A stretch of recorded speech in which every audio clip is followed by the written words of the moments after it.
Okay, it's day 230 off the grid and I'm again at Mavtech, and this is the inside of our linear amplifier, our 200 watt linear RF amplifier.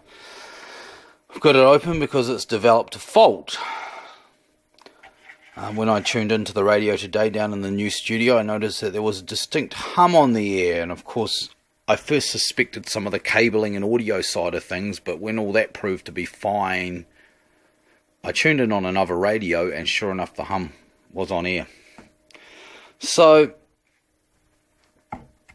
at the moment I've got the station running just on the exciter transmitter at about, I think about 1 watt or 10 watts. I'm not sure what the meter's actually showing. It's either 1 watt or 10 watts. Let's hope it's 10. And I thought I would just take a look at this and see what's inside it. Now, I know very little about RF techniques and stuff, so I mean, anything that went too far in here, you know, I'd be pretty stuffed. But I do know about power supplies, and I think I can actually see the fault.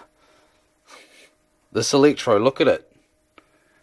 Oh man, look at it. Totally cracked, totally, I'm picking, stuffed. Now that would explain why this transmitter continues to work, but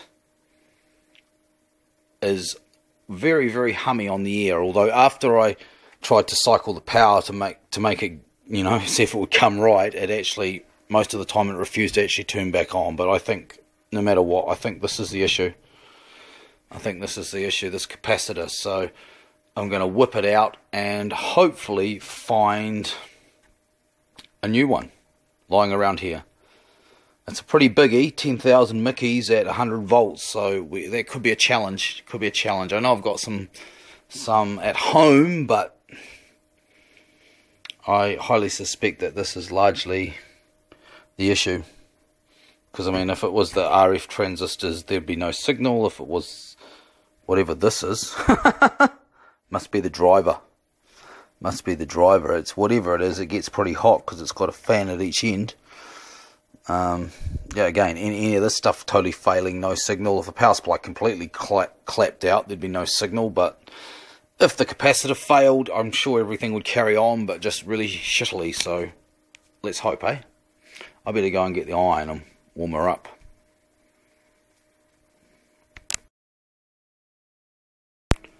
Well, it looked like my first assumption was right on the money. It was indeed this rather nasty now looking capacitor that was causing us the hum.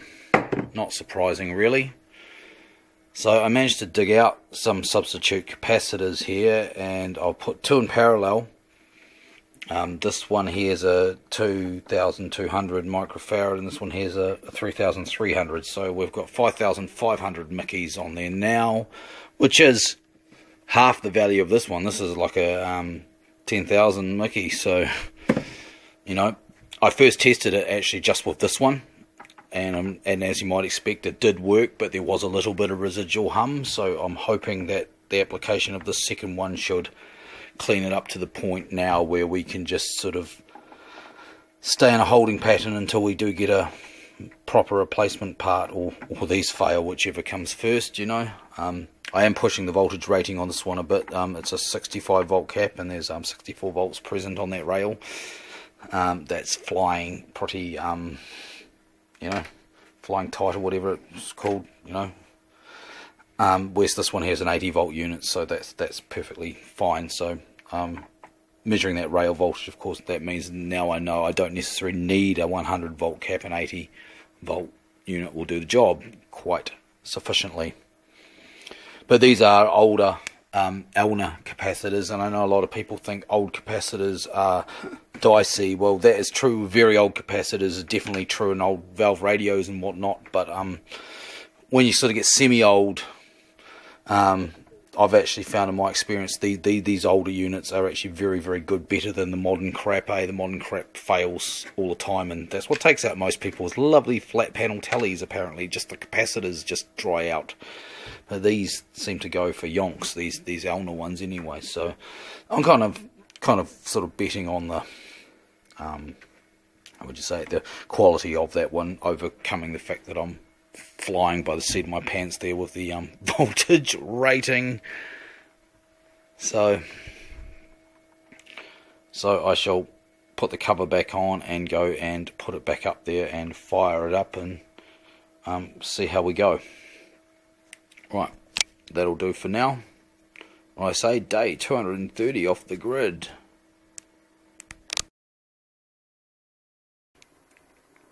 Well, day 230 has been a big day for the Mavtech radio station project, Radio Foxton. And as you would have seen in the previous segments of this video that I've made, I had to do a bit of repair work on the linear amplifier of the transmitter, basically the transmitter. But that wasn't all I had to do today. I had to get to grips with this software and organise it so that we're now playing out automatically on air, which is happening right now. And there's a show I got of Guys, which is just coming to end now.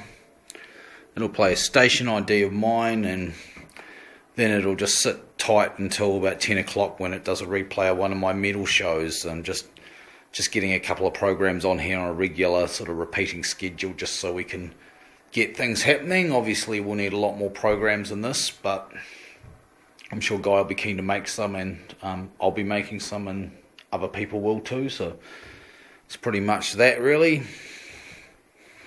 I just had to make an adapter lead to connect this computer to the processing gear over here, like the line amp and the limiter, so it's being sent out to the transmitter.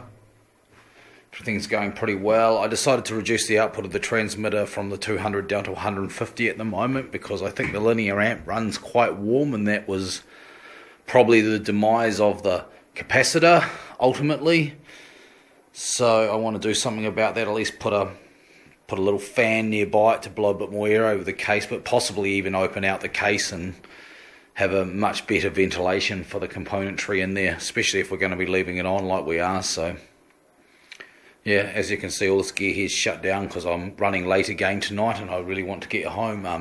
None of the stuff needs to be on for the stuff to go out from the computer. I've configured it that way, which is, you know, good really.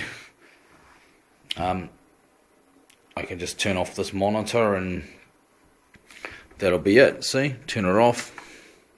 Everything's still going, but do you trust Windows XP to still be running tomorrow or next week? Who knows? You know, it's early days yet, and we'll get better, but I better turn this off now and get going home. So that's day 230 off the grid.